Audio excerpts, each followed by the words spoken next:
Guyanese are currently in the dark as to whether the quote-unquote transformative multi-million US dollar Marriott Hotel, which was built by the PPP government, is profitable or whether the entity will be sold at a loss now that the administration is seeking to get rid of the almost 60 million US dollar holding.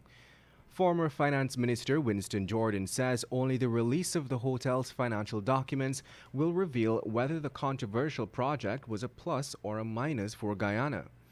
In an interview just a day after the government advertised the hotel sale, he described the action as interesting, given the dilemma involving the project's realization. He indicated that a lot of money was needed to correct defects at the hotel, and even more to service loans taken by the project's handlers. It is unclear what position the hotel is in, and the former minister believes that information should be communicated to the public.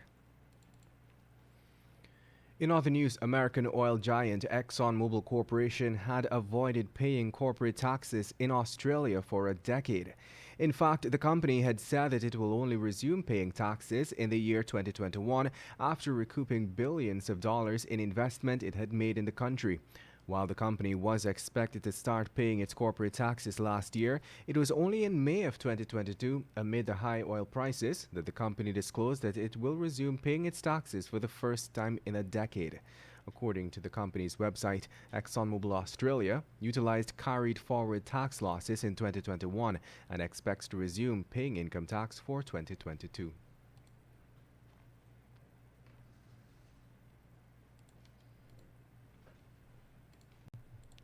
In other news, the Amerindian People's Association, or APA, has criticized the Guyana government for violating the rights of indigenous peoples by failing to consult and gaining their approval in the sale and carbon crediting process. In a statement on Wednesday, the APA said it has taken note of the issuance of 33.47 million carbon credits to Guyana on December 1st. The APA also said it has taken note of the government of Guyana's immediate sale of those credits to Hess Corporation, a company that is actively contributing to catastrophic climate change. According to the APA, some observations that the leaders made were that no one consulted them on whether the communities were in favor of their lands and forests being included in carbon trading. No one had consulted them on whether 15% revenue from any carbon sale is what they agreed to. No consultation was done on the mechanics of where funding goes and who has access and oversight over these funds, if the communities may, in the end, agree to this transaction. And moving on. Police on Wednesday afternoon arrested Georgetown Mayor Ubraj Narain, opposition member of parliament and general secretary of the AFC, Sherrod Duncan, on cybercrime and traffic-related charges.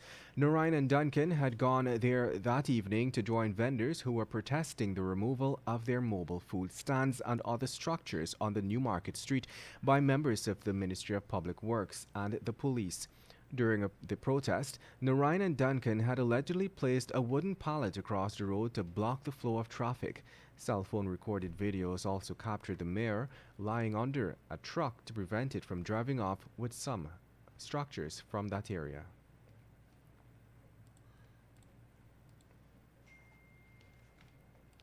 In other news, the Guyana Elections Commission will decide its next move towards the preparation of the local government elections voters list, now that the body has accepted that Minister of Local Government Nigel Dharamlal overstepped his authority when he sought to configure both local government areas and constituencies within some of those locations. Public Relations Officer Yolanda Ward confirmed the information yesterday following another special meeting of the electoral body.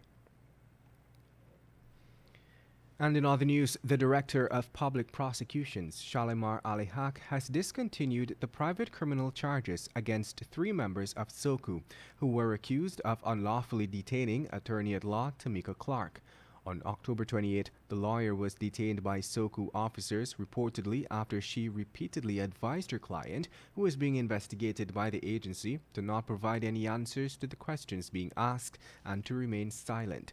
Clark, through her lawyer Nigel Hughes, had filed legal proceedings at the Demerara High Court seeking several reliefs along with $300,000 in damages. The lawyer had also filed 2 private criminal charges at the Georgetown Magistrates Courts against Superintendent Krishnadat Ramana, Sergeant Navindra Prasad, and Sergeant Winston Singh.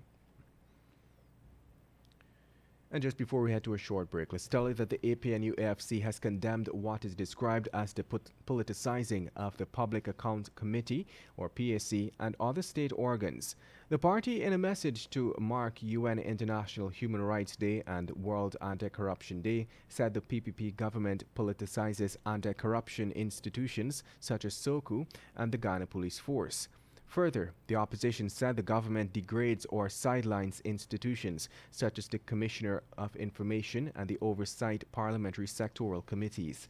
The APNU-AFC claimed that the PPP changed the quorum of the Public Accounts Committee to ensure that when it stays away from PAC meetings, their accounts cannot be scrutinized.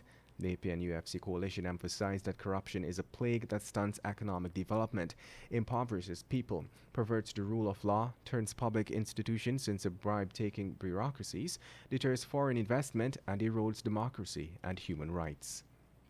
With the time now moving on to 12 hours 13 in Guyana, we'll take a short break and return.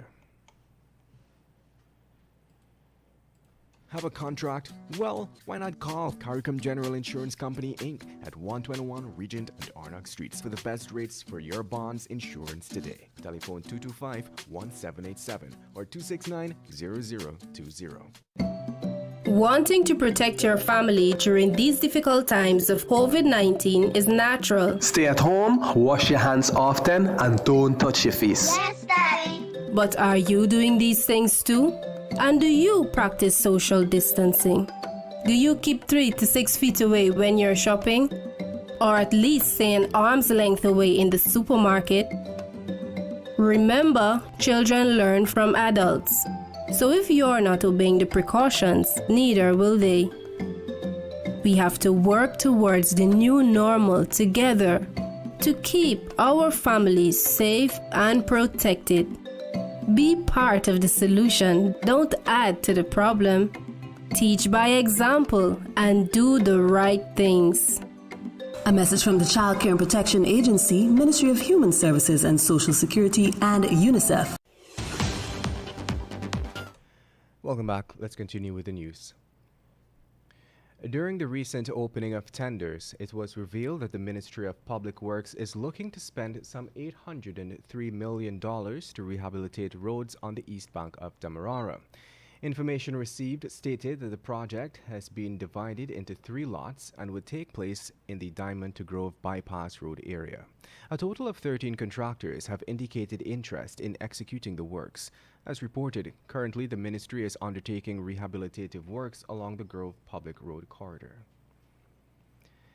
Meanwhile, David Scott and his cousin Shamar Edenberg were allegedly shot last Sunday morning, December 10th, by 2 security guards during a brawl just outside a bar in the vicinity of Land of Canaan.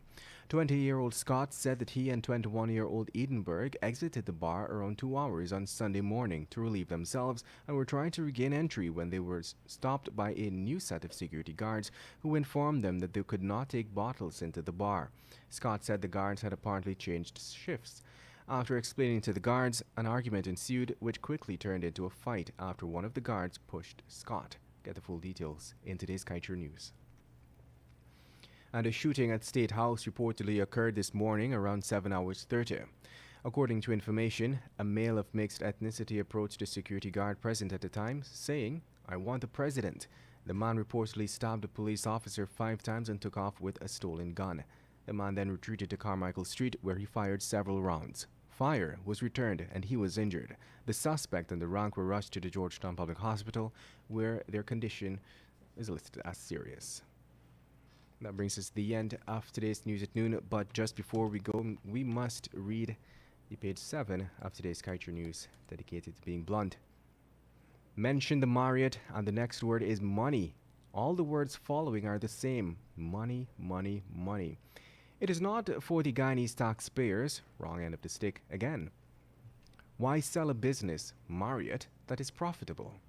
It is so that secret investors, political cronies, can make more money.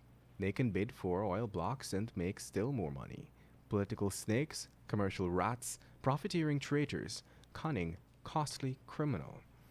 This is clean governance and democracy in Guyana. What next is up for sale in Guyana?